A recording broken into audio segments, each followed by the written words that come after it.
నాన్నగారు సైలెంట్గా ఆనందాన్ని అనుభవిస్తుంటే వాళ్ళ అమ్మగారు ఎగ్జైటింగ్లో ఉన్నారు. కాబట్టి వాళ్ళ అమ్మగారికి నాకు గతంలో తెలుసు, వాళ్ళిద్దరు కూడాను వేరే సందర్భంలో పరిచయం అయ్యారు. వారికి ప్రత్యేకించిన ఆనందాన్ని వార్త నేను షేర్ చేసుకుంటాను. ఇక చాలా కాలం తర్వాత మిగతా యాక్టర్స్ అందరూ నేను స్టేజ్ మీద కలుస్తున్నాను. లాస్ట్లో వచ్చినా సరే చెమ్మ కనిపించాడు మన వెన్నెల కిషోర్. వెన్నెల కిషోర్ అదొక తింగరతనమైన యాక్టింగ్. అది తన ధోరణిలో తను ఉంటాడు అండ్ ఉండి ఆ ధోరణిలోనే ఉండి తను తన పాయింట్ ఆఫ్ వ్యూలో తన పర్సెప్షన్లో కథ ఇంకోలా ఊహించేసుకుంటాడు.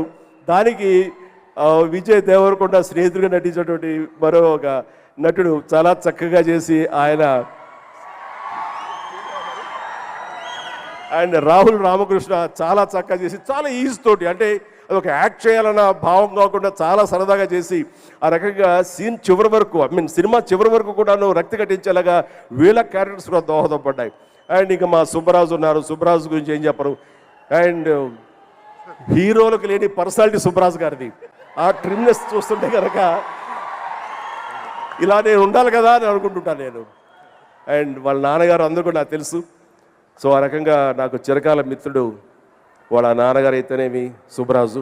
అండ్ సుబ్బరాజు కూడా తన నటనతో చాలా చక్కగా దీనిలో ఒక నిండుదనాన్ని కలగజేశాడు, టెన్షన్ కలగజేశాడు మనందరికీ.